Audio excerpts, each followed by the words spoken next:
Hello friends, কেমন আছো সবাই? Welcome my channel home style cooking. তো আজকে আবারও একটা নতুন রকম চিকেনের রেসিপি নিয়ে চলে এসেছি। সবসময় একই রকম চিকেন কষা বা ঝোল পাতলা একদমই খেতে ভাল লাগে না, তো আলাদা রকমভাবে একটু ট্রাই করে রেখেছি, তোমাদের সঙ্গে সেটা শেয়ার করলাম। তো চলো, তো প্রথমে দেখো আমি আলুগুলোকে কেটে নিয়েছিলাম, সেগুলোকে লাল লাল করে হলুদ ও লবণ দিয়ে এইভাবে ভেজে তুলবো। তারপরে ওই কড়াইতেই আবারও একটু তেল দিয়ে ফোড়নে দেব গোটা গরম মশলা, ওকে ধুয়ে রাখা চিকেনটা। তো চিকেনটাকে দিয়ে দেওয়ার পর দিয়ে দেবো একটুখানি হলুদ আর পরিমাণ মতো লবণ দিয়ে ভালো করে একটু ভেজে নেব, এপিট ওপিট করে নেড়ে খানিকক্ষণ। তো একদমও কড়া করে ভাজার দরকার নেই, জাস্ট একটু হালকা হালকা কালার আসবে লাল লাল, সেই রকম হলেই নামিয়ে নিতে হবে। তো দেখো আমি এরকমভাবে ভাজা ভাজা করেই চিকেনটাকে নামিয়ে রাখবো। তারপর আবার কড়াইতে দিয়ে দেব তেল একটুখানি, আগে থেকে তেল ছিল চিকেন ভাজা, তো কালারটা একটু চেঞ্জ হয়ে গেছে, অন্য কিছু তোমরা ভেবো না। তো এই তেলেই আবার দিয়ে দেব পরিমাণ মতো কেটে রাখা পেঁয়াজ। পরিমাণ বলতে ওই 4 থেকে 5টে পেঁয়াজ নিয়েছি এখানে আমি। তো কেটে রাখা পেঁয়াজটাকে দিয়ে কড়াইতে লাল লাল করে খানিকক্ষণ ভেজে নেব। তারপরে দিয়ে দেব বেটে রাখা আদাটা দিয়ে খানিকক্ষণ ভালো করে নেড়ে চেড়ে লাল লাল হয়ে যাওয়া পর্যন্ত ভেজে নেব। তারপর অ্যাড করব রসুন বাটা দেওয়ার পরও কিছুক্ষণ ভেজে নিয়ে তারপরে কড়াইতে লেগে যাচ্ছিল, সেই জন্য আমি একটু জলও মাঝে দিয়েছি, সেটা আর দেখাইনি। তো তারপরে দিয়ে দেব লঙ্কা বাটা, শুকনো লঙ্কা বাটা। তো লঙ্কা গুঁড়ি আমার বাড়িতে ছিল না, তো বেটেই দিয়েছি। বাটা লঙ্কার তরকারি বেশি কালার আসে ও ভালো টেস্ট হয় সবাই বলে। তো দেওয়ার পর ভালো করে নেড়ে চেড়ে নেব খানিকক্ষণ, দিয়ে জল দিয়ে খানিকক্ষণ কষিয়ে নেব।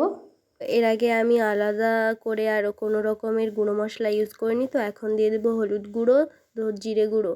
আমি চিকেন মাঝে মধ্যে জিরে গুঁড়ো ইউজ করি, তোমরা চাইলেও করতে পারো, স্বাদের একটা তফাৎ আসে, তো খেতে ভালোই লাগে বেশ।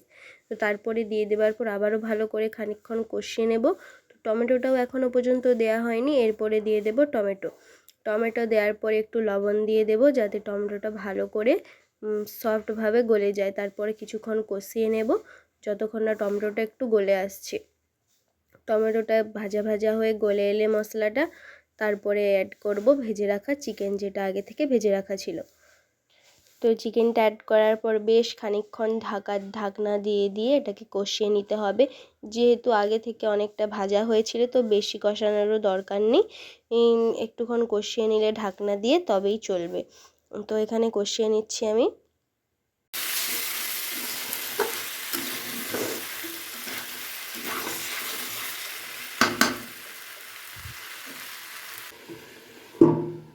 তো দেখো ঢাকনা দিয়ে কষাতে কষাতে ঠিক জল বেরিয়ে এসেছে কতটা। এখন আমি একটু জল অ্যাড করিনি, এতে মশলার জল যে ছিল সেটা থেকেই আর চিকেন থেকে জল বেরিয়ে এসেছে। তারপরে ওই পর্যায়ে অ্যাড করে দেব ভেজে রাখা আলুটা দেওয়ার পর আবারও কিছুক্ষণ কষিয়ে নেব ও ঢাকা চাপা নিয়ে একটুক্ষণ সেদ্ধ করে নেব আলুটা। তো চিকেন ও আলুটা তো 50% হয়ে গেছে। তো এই পর্যায়ে অ্যাড করে দেব জল, পরিমাণ মতো জল। তো আমি মশলা ধুয়ে রাখা জলটা প্রথমে দিয়েছি, তারপর দিয়েছি সাদা জল। তো জলটা দিয়ে দেওয়ার পর দিয়ে দেব 3টে রসুনের টুকরো। আমার রসুন খেতে ভালো লাগে মাংসের সঙ্গে, তাই দিয়েছি, তোমরা চাইলে কটা রসুন এতে অ্যাড করতে পারো। তো আবারও ঢাকা চাপা দিয়ে জলটা একটু শুকনো হওয়া পর্যন্ত ফুটিয়ে নেব, যতটা তোমাদের পরিমাণ রাখার। তো তারপর ফুটিয়ে নিয়ে নামিয়ে নিলেই রেডি আমাদের চিকেনের রেসিপি। তোমরা বাড়িতে অবশ্যই ট্রাই করো, করে জানিও কেমন হয়েছে।